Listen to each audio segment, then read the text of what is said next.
Alright, this is it. We're going to try contrast paint on model trains. What we're going to do here is Gryph-Hound orange. So I got some trains and I wanted to do orange, and I decided I was going to try this contrast paint. I was told by a pretty good modeler that this was going to change everything about 6 weeks ago. So I've been doing a little homework, studying up on it, and we're going to try it in the airbrush. Now, I did a test just a minute ago on this white primer boxcar shell. And so my usual method of airbrushing is I'm a high pressure guy. I like to airbrush at about 95 pounds and atomize the paint. So, and I like to thin with 91% alcohol. That's what I like to thin with. So what I wanted to do is find out, is this contrast paint going to work in my usual way? So I did a little test on this with a tiny bit, and you can see here I got what I think is what people are calling the coffee stain. I sprayed too much right there, and I got just a bit of a stain. But I had heard on the many videos I watched this has a long dry time. Well, basically using 91% alcohol, it dries pretty much instantly. And I've got a drying station with a big fan blowing slow on it, and I painted this less than 10 minutes ago, and it's pretty much dry. It doesn't even feel tacky. So it's not bad, and I like the way that this part here turned out. That's going to work good for what I'm doing. I'm probably not going to end up getting the contrast effect that you get when you brush paint it, but it looks good enough. I'm going to try it on one of the actual models I'm working with now. So here's how I'm going to do it. Do it just like I did a minute ago. I'm going to go ahead. I've already stirred it, and I'm going to. I understand right now why you would want to have a little thing so this doesn't spill. So I'm going to use a paintbrush, and I'm going to load up my cup.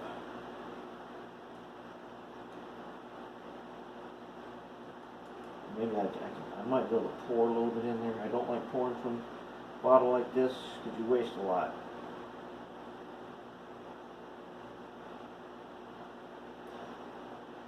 Not too bad. That's a good pour. Okay. Now, a lot of times you put the thinner in first, and I do that with other paints that are thicker. But here I want to see how much I have in there. I'm going to take the eyedropper. I'm going to get some alcohol. Okay, and then I'm going to take a look in here. Start dropping it in.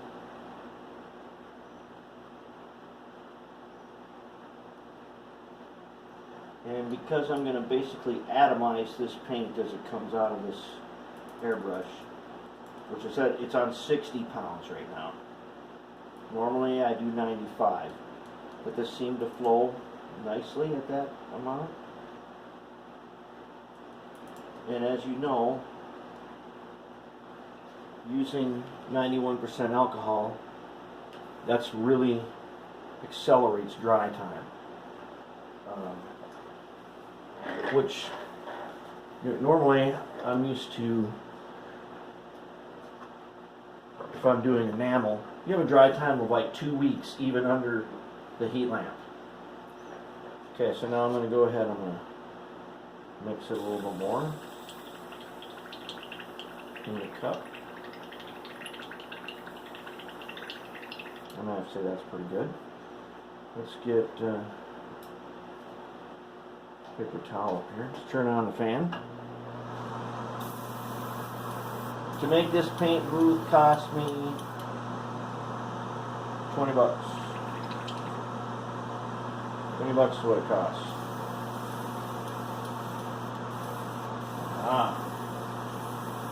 Now we are seeing what I was expecting to see, is I'll bet the nozzle, because of using alcohol, I will bet the nozzle is a little bit plugged.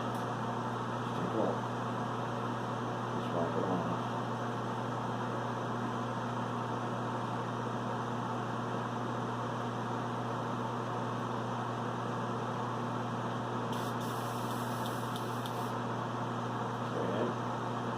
Yep. We got a little bit of clog from the painting I just did a few minutes ago. So let's go ahead quickly. Punch our needle a few times. And back off 1, 2, 3.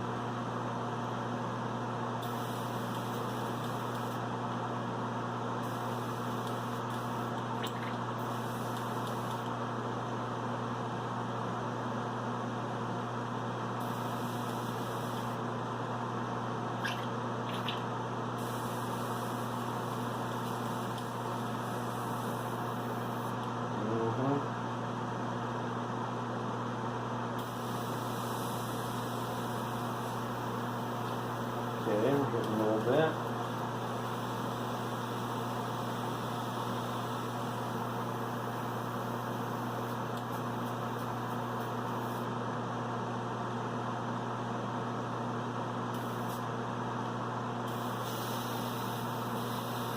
Okay, we're ready to roll.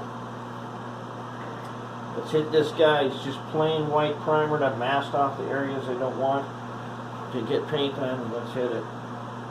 Okay. Everybody should know that you don't point your airbrush directly at your model when you first give it some pressure. See if I can hit this end first. See? Splatter. Okay.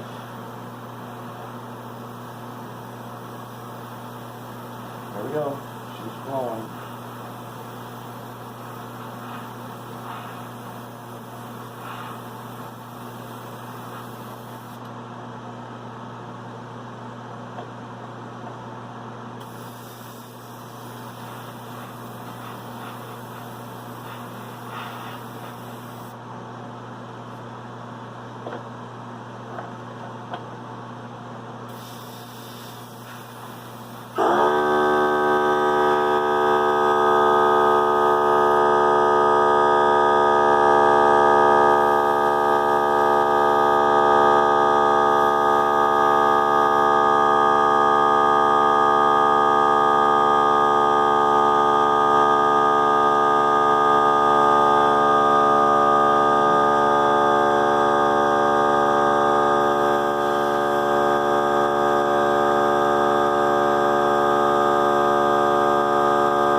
I can already see it drying. I'm going to try something different right now. I'm going to take the big compressor. I'm just going to give the blast of air from about 2 feet away.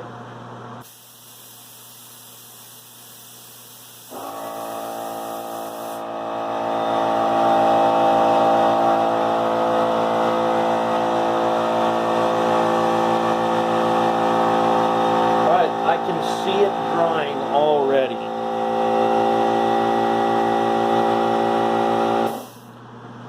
I can literally, I don't know if you can see this, it looks wet, but it is drying fast.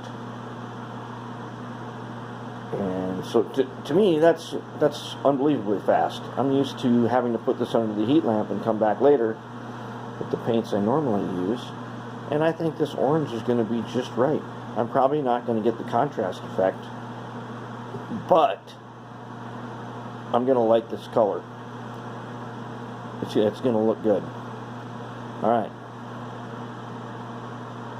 Now, next, we'll finish up these, and then we'll come back and check them out later. I'm going to have to say contrast paint on this is probably going to be pretty cool.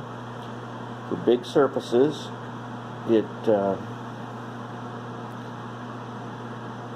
It's going to be like regular paint. It's going to be a nice base. It's sort of a satiny. It's not quite a matte. It's not glossy.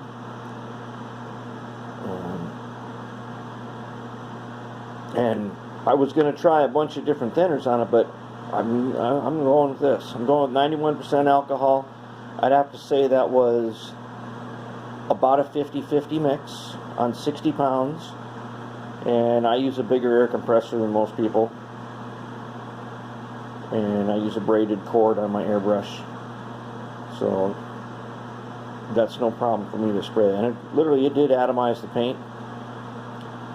And looks like it's going to turn out pretty good. So that is part one of contrast paint versus model railroads. Now if you're a wargamer, I would say you could, if you were matching pieces, like say tanks and space marines together, the contrast paint, when they're all together on your gaming board, the tanks with the big flat surfaces that they might have, they'll just fit in just right. Everybody will be in the same color palette and it'll look pretty good.